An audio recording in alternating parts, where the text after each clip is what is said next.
Assalamu alaikum friends, welcome to my channel MBBS and BDS lectures. Today our topic is related to orthodontics differential growth, in which we study about two important topics, Schemann curves of growth and craniocaudal growth gradient, which is important for theory as well as viva in every exam. Before going to explanation, if you want to watch the same lecture in English language, I already upload the same lecture in English language on my YouTube channel. Go and watch that video. But if you want to watch in Urdu Hindi, then this video is for you. तो आज का हमारा topic है differential growth, जिसमें हम दो main topic पढ़ेंगे, एक स्केमैन कर्व ऑफ ग्रोथ, दूसरा है सेफेलोकॉर्डल ग्रोथ ग्रेडियंट। अब सबसे पहले हमारे साथ डिफरेंशियल ग्रोथ क्या होता है। डिफरेंशियल ग्रोथ एक कंसेप्ट है, ये कहता है कि ह्यूमन बॉडी की जो डिफरेंट ऑर्गन होते हैं वो सेम रेट पर, सेम अमाउंट में और सेम टाइम पर उसकी सेम ग्रोथ नहीं होती है, बल्कि जो ह्यूमन बॉडी के डिफरेंट ऑर्गन है उसकी जो ग्रोथ है उसकी रेट भी डिफरेंट है हर ऑर्गन की, और उसकी अमाउंट भी डिफरेंट है, और उसकी ग्रोथ का जो टाइम है वो भी डिफरेंट है। अब इस कंसेप्ट को स्टडी करने के लिए कि किस तरह डिफरेंट ऑर्गन जो है डिफरेंट टाइम पर इसकी ग्रोथ है, डिफरेंशियल ग्रोथ की कंसेप्ट को स्टडी करने के लिए हम दो कंसेप्ट से स्टडी करेंगे कि किस तरह डिफरेंशियल ग्रोथ होती है। यानी डिफरेंशियल ग्रोथ को डिफरेंशियल ग्रोथ को स्टडी करने के लिए हमारे साथ दो कंसेप्ट है, एक है स्केमैन कर्व ऑफ ग्रोथ, दूसरा है क्रेनियोकाउडल ग्रोथ ग्रेडियंट। तो सबसे पहले हम स्टार्ट करते हैं डिफरेंशियल ग्रोथ की डिफिनेशन सबसे पहले हम पढ़ेंगे, फिर जो दो कंसेप्ट है स्केमैन कर्व ऑफ ग्रोथ और क्रेनियोकाउडल ग्रोथ ग्रेडियंट, इसको हम डिटेल में पढ़ेंगे। तो सबसे पहले डिफिनेशन, डिफरेंशियल ग्रोथ की क्या डिफिनेशन है? डिफिनेशन है human body different organs grow at different rate, different amount and at different time. यानी जो ह्यूमन बॉडी के डिफरेंट ऑर्गन्स है वो ग्रो करती हैं डिफरेंट रेट पर, मतलब उसकी स्पीड भी डिफरेंट होगी, डिफरेंट अमाउंट मतलब उसकी मिकदार भी डिफरेंट होगी ग्रोथ की, एंड एट डिफरेंट टाइम, और डिफरेंट टाइम पर डिफरेंट ऑर्गन की ग्रोथ होगी। ये हुआ डिफरेंशियल ग्रोथ की डिफिनेशन। अब डिफरेंशियल ग्रोथ को स्टडी करने के लिए हम दो कंसेप्ट स्टडी करते हैं। दो कंसेप्ट को पढ़ के हम डिफरेंशियल ग्रोथ को समझेंगे। वो कंसेप्ट है, सबसे पहले है Scammon curve of growth. Scammon curve of growth से जब हम डिफरेंशियल ग्रोथ को स्टडी करते हैं तो स्केमैन कर्व ऑफ ग्रोथ क्या करता है, ये हमारे बॉडी की जो टिश्यू है इसको चार डिफरेंट टाइप्स ऑफ टिश्यू में डिवाइड करता है, फिर हर एक की अलग अलग ग्रोथ हम स्केमैन कर्व ऑफ ग्रोथ से पढ़ेंगे। स्केमैन कर्व ऑफ ग्रोथ जो है बॉडी के टिश्यू को चार टाइप्स ऑफ टिश्यू में डिवाइड करता है। एक है लिम्फॉइड टिश्यू, दूसरा है न्यूरल टिश्यू, तीसरा है जनरल टिश्यू, और चौथा है जेनिटल टिश्यू। अब सबसे पहले लिम्फॉइड टिश्यू। लिम्फॉइड टिश्यू में हमारे जो लिम्फॉइड टिश्यू आते हैं वो आएंगे, न्यूरल टिश्यू में ब्रेन आएगा, और जनरल टिश्यू में बोन, मसल और कनेक्टिव टिश्यू आएंगे, और जेनिटल टिश्यू में जेनिटल ऑर्गन आएंगे।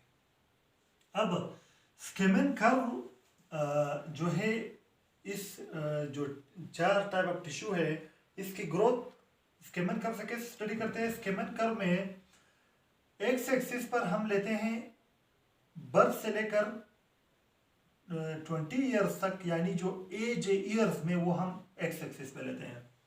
वाई एक्सिस पर हम क्या लेते हैं, वाई एक्सिस पर हम परसेंटेज ऑफ अडल्ट साइज लेते हैं। अडल्ट साइज की जो परसेंटेज है वो हम लेते हैं 0%, 100% और 200%। अब हम जो है हर टिश्यू की कर्व से हम उसकी ग्रोथ पढ़ेंगे। सबसे पहले है लिम्फॉइड टिश्यू।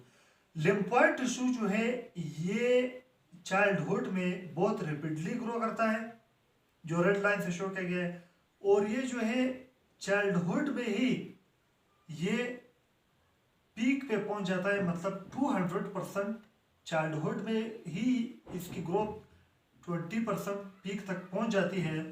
यानी ये बहुत रिपीटली ग्रो करता है और बहुत जल्दी जो है 200% तक पहुंच जाता है। अब क्वेश्चन ये उठता है कि क्यों ये बहुत रिपीटली ग्रो करता है। उसकी वजह यह है कि चाइल्डहुड में बच्चा जो है वो बहुत से बीमारियों के लिए प्रोन होता है, तो बीमारियों का अटैक उस पर ज़्यादा होता है चाइल्डहुड में, उसकी इम्यूनिटी डेवलप नहीं होती है, वीक होती है। इसलिए लिम्फॉइड टिश्यू जो है, ताकि लिम्फॉइड टिश्यू की ग्रोथ ज़्यादा होती है ताकि उसके लिम्फेटिक सिस्टम को स्ट्रांग करे, ताकि वो बीमारियों के खिलाफ लड़ सके। तो पहला हुआ लिम्फॉइड टिश्यू की ग्रोथ। दूसरा है न्यूरल टिश्यू। न्यूरल टिश्यू की जो है बर्थ से ऑनवर्ड बहुत रिपीटली ग्रो होती है, लेकिन इसकी जो ग्रोथ है वो 6 से 7 साल, ये 10 साल है, यहाँ से 6 से 7 साल में न्यूरल टिश्यू की ग्रोथ पीक तक पहुंच जाती है। यानी 100% तक इसकी ग्रोथ पहुंच जाती है 6 से 7 साल में। 6 से 7 साल में 6 से 7 साल के बाद इसकी ग्रोथ बहुत कम होती है, लेकिन कुछ होती है। वो किस लिए होती है? ताकि फर्दर हम नॉलेज हासिल कर सके, नॉलेज की ग्रेस्पिंग के लिए, फर्दर सीखने के लिए 6-7 साल के बाद भी हमारी ऐसा ऐसा ब्रेन की ग्रोथ होती है, लेकिन पीक पर 6 से 7 साल में पहुंच जाती है। तीसरा है जनरल टिश्यू। जनरल टिश्यू में बोन है, मसल है, कनेक्टिव टिश्यू है। इसकी जो ग्रोथ है वो किस तरह है? इससे पहले हमारे साथ मैक्सिला की ग्रोथ है, मैंडिबुलर ग्रोथ है। ये जो कर्व है ये हम सेफेलोकोडल ग्रोथ ग्रेडियंट पढ़ने के बाद ये समझेंगे, फिर हमें समझ आएगा। अब सबसे पहले हमने लिम्फॉइड टिश्यू का कर्व पढ़ा, दूसरा हमने न्यूरल टिश्यू का पढ़ा। अब डायरेक्टली हम आएंगे जनरल टिश्यू पर। अब जनरल टिश्यू का जो कर्व है वो एस शेप कर्व बन रहा है ग्रोथ। किस तरह एस शेप? यानी बर्थ से 2 से 3 साल तक, बर्थ से लेकर 2 से 3 साल तक जो जनरल टिश्यू है इसकी रैपिड ग्रोथ होती है। 2 से 3 साल तक रैपिड ग्रोथ होती है। फिर 2 से 3 साल से लेकर 10 साल तक इसकी जो ग्रोथ है वो कम होती है, वापस क्या हो जाती है? डिक्रीज हो जाती है। फिर 10 साल के बाद वापस 20 साल तक इसकी फिर क्या हो जाती है? रैपिड ग्रोथ होती है। तो इस तरह एक एस शेप कर्व बन रहा है। ये देखिए एस शेप कर्व बन रहा है। ये क्या है? जनरल टिश्यू की एस शेप कर्व बन रहा है, जिसमें इनिशियली जो रैपिड ग्रोथ होती है 2 से 3 साल तक, फिर 2 से 3 साल से 10 साल तक वापस ग्रोथ कम होती है, फिर 10 से 20 साल तक वापस रैपिड ग्रोथ होती है। ये है जनरल टिश्यू का कर्व। चौथा है जेनेटल टिश्यू। जेनेटल टिश्यू की अगर हम बर्थ से लेकर तकरीबन 10, 11 या 12 साल तक देखें, बिल्कुल जो कर्व है वो ग्राफ है वो इसका हॉरिजॉन्टल आ रहा है। यानी बर्थ से लेकर इसकी प्यूबर्टी से पहले तक इसकी ग्रोथ नहीं होती है, लेकिन प्यूबर्टी पर 14 साल पर इसकी ओवरऑल जेनेटल जो ऑर्गन है उसकी ग्रोथ कंप्लीट होती है, कंप्लीट। और यहाँ पर इसकी रैपिड ग्रोथ है और प्यूबर्टी भी इसकी ग्रोथ शुरू होती है और फिर प्यूबर्टी भी इसकी ग्रोथ कंप्लीट होती है। तो ये हमने स्केमेन कर्व ऑफ ग्रोथ पढ़ा, जिसमें हमने लिम्फॉइड टिश्यू की ग्रोथ का कर्व पढ़ा, ग्राफ पढ़ा, जिसमें बर्थ से लेकर के चाइल्डहुड में इसकी रिपीट ग्रोथ होती है और 200% तक पहुंच जाती है ताकि उसकी इम्यूनिटी को स्ट्रांग करें। दूसरा न्यूरल टिश्यू है जिसकी रिपीट ग्रोथ होती है, 6 से 7 साल में इसकी ग्रोथ पीक तक पहुंच जाती है। 6 से 7 साल के बाद बहुत कम ग्रोथ होती है। वो किस लिए होती है? ताकि फर्दर नॉलेज की ग्रेस्पिंग के लिए। तीसरा है जनरल टिश्यू, जिसमें मसल, कनेक्टिव टिश्यू और बोन आता है। उसकी जो ग्रोथ है वो एक एस शेप कर्व बनाती है, जो 2 से 3 साल तक इसकी रिपीट ग्रोथ होती है और फिर 2 से 3 साल से 10 साल तक इसकी ग्रोथ कम हो जाती है और 10 से 20 साल तक वापस रिपीट ग्रोथ होती है। तो इस तरह एक एस शेप कर्व बन जाता है। चौथा है जेनेटल टिश्यू। इसकी बर्थ से लेकर प्री प्यूबर्टल एज तक इसकी ग्रोथ नहीं होती है। प्यूबर्टी पे इसका ग्रोथ स्टार्ट होती है और प्यूबर्टी पे कंप्लीट होती है, रैपिड ग्रोथ होती है 14 साल की ईयर में। तो ये हमने स्केमन कर्व ऑफ ग्रोथ पढ़ा। अब इसमें 2 कर्व हमारे साथ रह गए, ग्राफ मैक्सिलरी और मैंडिबुलर ग्रोथ की। वो सेफेलोकोडल ग्रोथ ग्रेडियंट के बाद पढ़ेंगे। अब हमारे साथ नेक्स्ट कंसेप्ट है। तो इस पहले कंसेप्ट से तो हमें समझ आ गया कि लिम्फोइड टिश्यू की ग्रोथ अलग, न्यूरल टिश्यू की ग्रोथ अलग, जनरल टिश्यू की ग्रोथ अलग और जेनेटल टिश्यू की ग्रोथ अलग।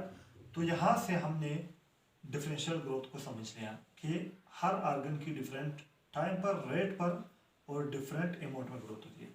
दूसरा जो कंसेप्ट है जिसे हम डिफरेंशियल ग्रोथ समझेंगे वो है cephalocaudal growth gradient. Cephalo mean head, caudal mean tail growth gradient. लेकिन यहाँ ह्यूमन में सेफेलोकाउडल, काउडल से यहाँ लोअर लिम्ब मुराद है, यानी हमारी जो हेड है, क्रीनियम है और जो हमारी लोअर लिम्ब है उसकी जो ग्रोथ ग्रेडियंट। सेफेलोकाउडल ग्रोथ ग्रेडियंट पे बस हमने दो जो सेंटेंसेस है वो हमने याद रखने हैं। वो दो सेंटेंसेस ये है कि हमारी बॉडी के पार्ट्स, यहाँ हम सेफेलोकाउडल ग्रोथ ग्रेडियंट पे जो हमारे बॉडी के पार्ट्स है वो हम क्रीनियम के साथ कंपेयर कर रहे हैं, यानी एक फिक्स पॉइंट जो है हम क्रीनियम ले रहे हैं। वो बॉडी के पार्ट्स जो क्रीनियम के नज़दीक है, वो शुरू वाली एज जो बच्चे कहती है उसकी ग्रोथ शुरू वाली एज में बहुत ज़्यादा होती है, और वो पार्ट्स जो क्रीनियम से दूर है उसकी जो बच्चे की शुरू वाली एज है वहाँ पर उसकी ग्रोथ कम होती है। लेकिन जब बच्चे की बाद वाली ग्रोथ होती है 10 साल के बाद 15-20 साल की में जो उसकी ग्रोथ होती है, फिर वो बॉडी के पार्ट्स जो क्रीनियम से दूर है उसकी ग्रोथ ज़्यादा होती है। क्या कहता है, body parts closer to cranium grow faster earlier. Body के वो पार्ट्स जो क्रीनियम के नज़दीक है उसकी बच्चे की जो शुरू वाली एज है उसमें ज़्यादा ग्रोथ होती है। दूसरा, body parts further from the cranium grow more later. वो बॉडी पार्ट्स जो क्रीनियम से दूर है वो बाद वाली एज में, बच्चे की जो बाद वाली एज है उसमें वो ज़्यादा ग्रोथ करती है। अब डायग्राम से समझेंगे। अगर हम 2 मंथ्स का बच्चा हम ले लें, 2 महीने का, उसकी क्रीनियम के साथ अगर हम उसकी बॉडी कंपेयर करें तो क्रीनियम के साथ वो स्ट्रक्चर जो क्रीनियम के नज़दीक है, जैसे मिक्सिला है, मैंडिबल है, इसकी ग्रोथ ज़्यादा है, चेस्ट की ग्रोथ ज़्यादा है, अपर लिम्ब की ग्रोथ ज़्यादा है। लेकिन वो स्ट्रक्चर जो अवे फ्रॉम क्रीनियम है, जैसे कि लोअर लिम्ब, उसकी ग्रोथ कम है। तो अगर इसकी क्रीनियम के साथ कंपेयर करें, अपर लिम्ब और लोअर लिम्ब, अपर लिम्ब की ग्रोथ तो ज़्यादा है, चेस्ट की ज़्यादा है, लेकिन लोअर लिम्ब की न होने की बराबर है। लेकिन ये तो हुआ पहला पिकरा, body parts closer to cranium grow faster earlier. दूसरा अगर हम देखें, अगर हम 20 साल में देखें ग्रोथ इसी सेम बच्चे के 20 साल में क्या होता है, इसकी वो स्ट्रक्चर जो क्रेनियम के नज़दीक है और वो स्ट्रक्चर जो क्रेनियम से दूर है, मतलब लोअर लिम्ब, अगर हम कंपेयर करें तो जो वो स्ट्रक्चर जो दूर है क्रेनियम से उसकी ग्रोथ ज़्यादा होती है उन स्ट्रक्चर के साथ जो क्रेनियम के नज़दीक, क्योंकि क्रेनियम के जो नज़दीक थे उनकी ग्रोथ तो शुरू में ज़्यादा हो गई जब बच्चे की एज कम थे। अब जब बच्चे की एज बढ़ गई, अब जो दूर वाले स्ट्रक्चर है उनकी बारी है, तो वो उनकी ग्रोथ क्या है, ज़्यादा है। तो क्या कहता है, body parts further from the cranium, जैसे कि lower limb, grow more later, बाद में उसकी ग्रोथ ज़्यादा होती है, जैसे कि 20 साल में। तो ये हमारे साथ सेफेलोकोडल ग्रोथ ग्रेडियंट भी हो गया। तो इससे हमें ये पता चला कि जो अपर पार्ट से बॉडी की जो क्रेनियम के नज़दीक है उसकी ग्रोथ अलग, जो वो पार्ट बॉडी के जो क्रेनियम से दूर है उसकी ग्रोथ अलग। अगेन इसी से हमें फिर समझ आ गया डिफरेंशियल ग्रोथ कि बॉडी के हर ऑर्गन की ग्रोथ डिफरेंट रेट पे होती है, डिफरेंट अमाउंट पे होती है और डिफरेंट टाइम पे होती है। अब यहाँ पर हमने 2 ग्राफ छोड़ दिए स्किमन कर्व ग्रोथ में, 2 ग्राफ हमने छोड़ दिए मैक्सिलरी और मैंडिबुलर। हमने कहा जब हम सेफेलोकोडल ग्रोथ ग्रेडियंट पढ़ेंगे फिर ये समझेंगे। ये जो है, ये जो 2 कर्व है यहाँ पर मैक्सिलरी और मैंडिबुलर, ये बेसिकली सेफेलोकोडल ग्रोथ ग्रेडियंट के मुताबिक है। अब यहाँ पर जो मैक्सिला की कर्व है, ग्राफ है, वो ऊपर है, मैंडिबल के नीचे है। क्यों? क्योंकि मैक्सिला की ग्रोथ ज्यादा, मैंडिबल की ग्रोथ कम। क्यों? वजह यह है कि मैक्सिला जो है वो क्रेनियम के नजदीक है, मैक्सिला क्रेनियम के नजदीक है और मैंडिबल क्रेनियम से दूर है, इसलिए मैंडिबल की ग्रोथ कम, कर्व नीचे आ रहा है ग्राफ इसका, और मैक्सिला की ग्राफ ऊपर आ रही है। तो ये हमारे साथ आज डिफरेंशियल ग्रोथ हुआ, जिसमें हमने डिफरेंशियल ग्रोथ की डेफिनेशन पढ़ी। हमने डिफरेंशियल ग्रोथ को दो कंसेप्ट से समझा, एक स्कीमैन कर्व ऑफ ग्रोथ से, दूसरा हमने सिफेलोकॉर्डल ग्रोथ ग्रेडियंट से पढ़ लिया। तो दोस्तों आज हमारा टॉपिक कंप्लीट हुआ। अगर आप लोगों को वीडियो अच्छी लगी हो तो वीडियो को लाइक करो, शेयर करो और चैनल को सब्सक्राइब करो और बेल आइकन को प्रेस करके ऑल नोटिफिकेशन को ऑन करो ताकि मेरी हर नई आने वाली वीडियो सबसे पहले आप तक पहुंचे। दोस्तों वीडियो देखने का बहुत बहुत शुक्रिया। अल्लाह हाफिज।